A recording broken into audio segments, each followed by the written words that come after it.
Youth federation of Jharkhand ने राजभवन के समीप एक दिवसीय धरना का आयोजन किया। इस मौके पर बेरोजगारी के मुद्दे को लेकर हेमंत सोरेन सरकार के खिलाफ जमकर नारेबाजी की और घेरा। साथ ही अध्यक्ष मुकेश कुमार ने द नेटवर्क से खास बातचीत के दौरान कहा कि जिस प्रकार हेमंत सोरेन सरकार मुर्गी और अंडे बेचने की बात कह रही है, हमने अपने सारे जेवरात और घर को गिरवी रखकर पढ़ाई की है, इस दिन के लिए नहीं कि सड़क पर हमें मुर्गी और अंडे बेचने पड़े, इसलिए ताकि हम पढ़ लिख के एक नौजवान के रूप में देश की सेवा कर पाए, अपने पैरों पे खड़े हो पाए और अपने परिवार और अपनी माँ को गौरवान्वित कर पाए। लेकिन यह सरकार एक तरह से झूठी और जुमलेबाजी सरकार है। इनकी बातों में ना कोई दम है, ना कोई भरोसा। लेकिन हम भी रोजगार लेकर रहेंगे और हमारा ये आंदोलन चलते रहेगा। आइए सुनते हैं मुकेश कुमार ने द नेटवर्क से क्या कुछ कहा।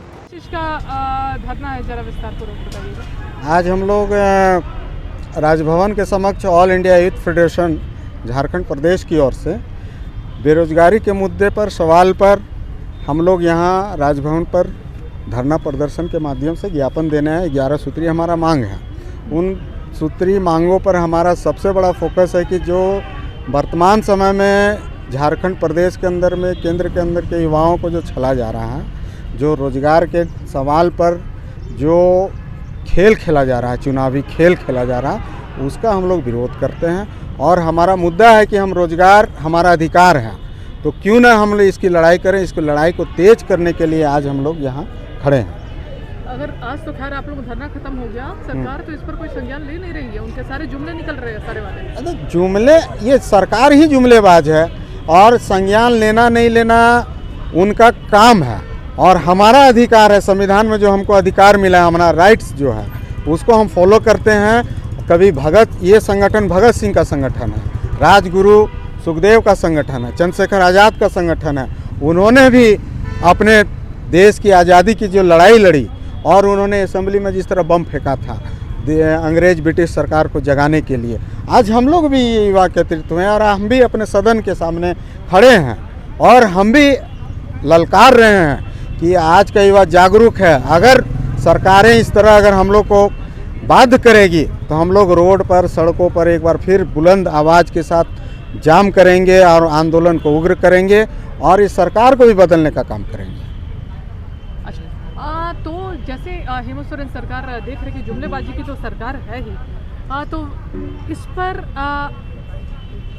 तो जैसा आपको लगता है कि जेएमएम का विकल्प बीजेपी हो सकता है, अगर वो रहती तो शायद आप लोगों को अभी धरने पे नहीं उतरना पड़ता।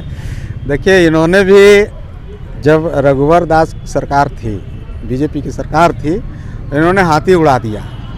हाथी उड़ाया, इतना बड़ा गबन जो किया, अरबों रुपये का जो गबन हुआ, तो वो तो हम लोग उस समय भी सड़क पर थे। जिस दिन यहाँ झारखंड का वो कन्वेंशन वो लोग करवा रहे थे, जो मीट करवा रहे थे, हम लोगों को हर जिले के अंदर में जहाँ हम लोग उसका विरोध करने जा रहे थे, वहाँ पहले ही से ही गाड़ी पुलिस ने बैरियर लगा रखा था। हम लोगों ने उसी समय उसका विरोध करना शुरू कर दिया था कि ये जो आप लोग करवा रहे हैं बिजनेस उद्योगपतियों को, ये आपका ड्रामा है।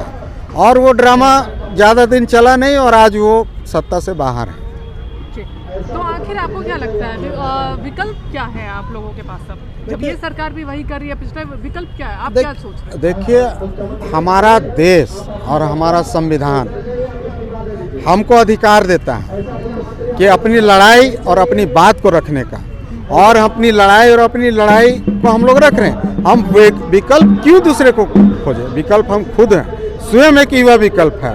स्वामी विवेकानंद भी थे। बेरोजगारी के लिए यहाँ पे खड़े हैं, रोजगार को लेकर तो हेमंत सोरेन तो कह रहे मुर्गी अंडे बेचो। देखिए, मुर्गी अंडे बेचो, मुर्गी के अंडे हैं, तो ये मुंगेरी लाल के हसीन सपने युवाओं को दिखाने का काम ना करें। क्योंकि युवा, हम लोगों ने, हमारे गार्जियन ने खेत बेचकर, बैंकों से लोन लेकर, अपने घरों को गिरवी रखकर, हमारे जो जेवर रहे हैं, माँ ने उन्होंने गिरवी रख के हमको पढ़ाया, हम लोग डिग्री दिलवाया। तो क्या अंडे और जलेबी बेचने के लिए हम लोग, रेहड़ी लगाने के लिए हम लोग उन्होंने ये कर्ज लिए हैं? ये सवाल कौन पूछेगा? हम स्वयं पूछेंगे तभी होगा, नहीं तो ये तो दिग्भ्रमित करने का। कि केंद्र की सरकार और राज्यों के अंदर में ये फेडरेशन किस आधार पर, किस बुंदियों पर अपनी लड़ाई को तेज करेगा, और वहाँ से जो हमारा गाइडलाइन बनेगा उस दिन जो हम लोग पेश करेंगे, और वहाँ अधिवेशन में जो हम लोग मुद्दे पास करेंगे, उस पर हम लोग का आंदोलन आगे बढ़ेगा। और अभी पूरे अधिवेशन में आप लोगों की आगे की आंदोलन की रूपरेखाएं जैसी बताया जाए कि उस हिसाब से आप लोग आगे की आंदोलन को बढ़ाएं। बनाए। तो नाम क्या हुआ था आपका? Vishnu Kumar, all India youth federation राज्य। ऐसी तमाम खबरों के लिए आप देखते रहिए द नेटवर्क, जनता के लिए जनता के साथ।